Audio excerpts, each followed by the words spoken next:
for this year's celebration is literacy and sustainable development. Literacy, a key element for sustainable development, empowers people so that they can make the right decisions in the areas of economic growth, social development, and environmental integration. Literacy is a basis for lifelong learning and plays crucial foundational role in the creation of sustainable, prosperous, and peaceful societies. You will require it for critical thinking, the sense of responsibility, participatory government, poverty reduction, and the likes. If literacy is a human right, how well has Ghana been living up to that duty of upholding this right of its citizens?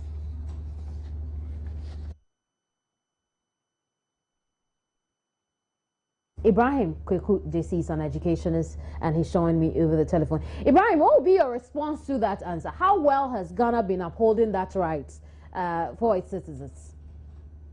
Unfortunately, there appears to be a downward trend. Yeah. If the reports from various organizations, including the West African as a Nations Council, are anything to go by. And that is worrying. And so our ability to read and write has dropped. It's gone down, I'm afraid. And please, it's not just the ability to read and write. It's also the ability to speak the language, and even more important to me, to understand what you are reading, what you are speaking, what you are writing. It's possible to be able to be taught to speak a language, to write it and read it without any understanding. So the third process is also very, very important. And this is where we have the problem. You hear reports of children not being able to read a passage in English or in their mother tongue. Yes. Let's look at the cause. Whose fault is it? Formal education. Do we have parents who may not be millionaires but have enough money to see their children through school? When the child leaves home, is he properly fed? Or does he go to school hungry? Does he have a good uniform, not necessarily a new one, but a clean one, not torn? When he goes to the school, does he have a place to sit? Thanks to the media, we have pictures of children sitting on the bare floor. And when there are desks, do they have enough of them? What happens in a case where a teacher has to handle 2 or 3 different level classes? Where are the books? Where is the motivation? Does the teacher know his staff? Does he know how to empower the staff? Does he have the motivation? What about supervision? Is the work properly supervised? What about the role of the Ministry of Education, the Ghana Education Service? Are the inputs supplied on time and in sufficient quantities? What about the environment itself? If the child lives in an environment, the environment, not just the home, but the whole environment, which doesn't place any value on education and wants children to go farming, to go fishing, we're not going to have the results we want. That is, children won't be able to speak the language, write the language, read the language, and understand the language well.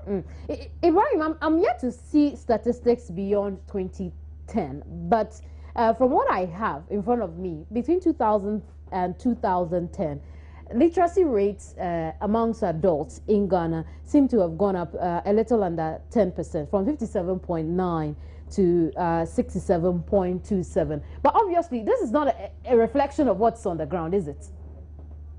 You see, sometimes, if you're not very careful, we may come up with a different result. Let me tell you something. Go ahead. When you watch this math and science quiz, you begin to wonder whether our standards are actually going down. But you go to a school, check out, and you will find the amount of time the teachers devote to this exercise, the amount of money involved, paying the teachers, giving the children food and that kind of thing. And if you're not very careful, you will get the impression that, oh, there's nothing wrong. But which schools qualify for this maths and science quiz? You go to the other places, the villages, where for one reason or the other, the school is not up to the mark. And then you get to the real problem. At the basic level, not even the basic level, right here in Accra, a daughter of mine and her group went to a school where 2 children were using one exercise book. Right here in Accra. In the villages, the problem is worse.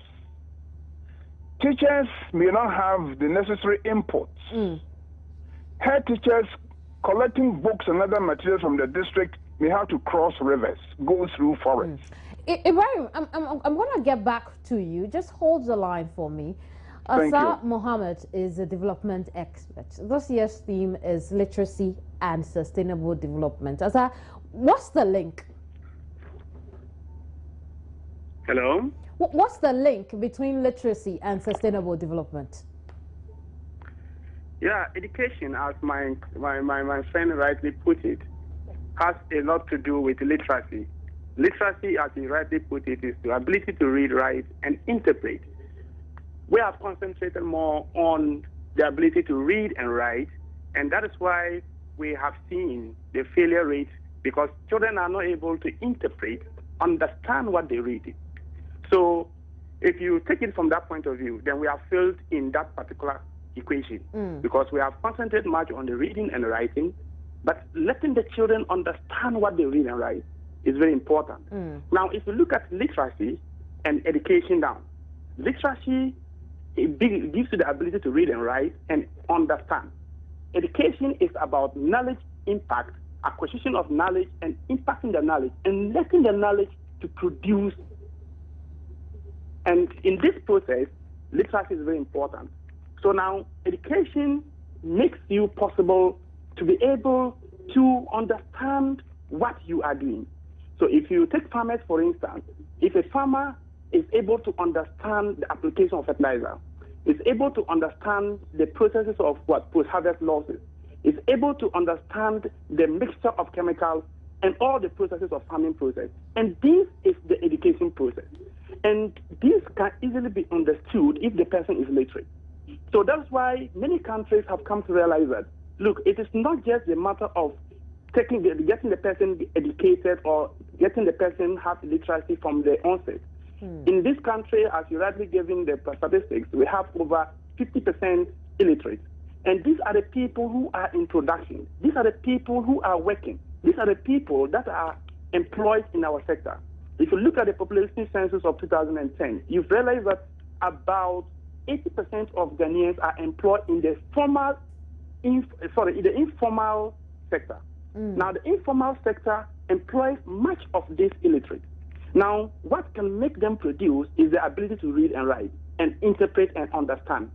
Unfortunately for us, we have not been able to really let these people who are more or less the engine of growth of this country to be able to be educated. So that's why you see agriculture sector is falling, and then you have a lot of Ghanaians into the sector, and then we are not getting any productivity. Look at countries who have taken this seriously. If you go to the Scandinavian countries, particularly in Denmark, where I've done a lot of work in, you've come to realize they have what we call the folk education. Folk education is a lifelong education process. Now, they decided that there are people who could not read and write, needed to understand what they were doing. So they engage in the folk education. We have a similar one in Ghana called the non-formal education. Unfortunately, we have not been able to understand the relationship between that non-formal education and the development that we are looking for. And unfortunately, that is the results we are getting from cholera. We are getting the results from low productivity in agriculture. So then, the point you're making is, government will continue to put all that money and loans into the education sector, but unless we tackle the most important bits like you have mentioned, we will keep doing Yes. that, and we won't have any sustainable results, for lack of a better Yes. word. Yes. I see.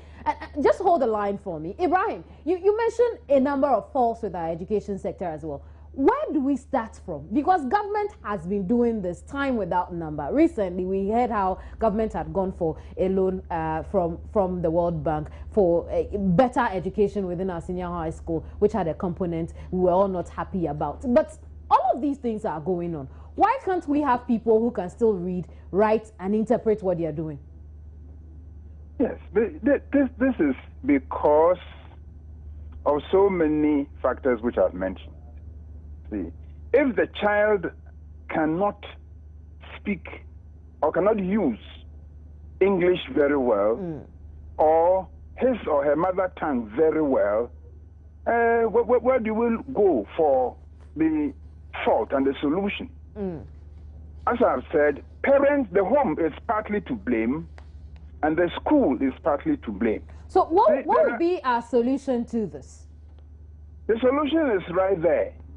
If it is the teacher who doesn't know his stuff, something must be done about him. If he knows his stuff but he is not willing to impart the stuff, something must be done. Here in this country, my lady, I will tell you that in this country, teachers, for example, are merely transferred,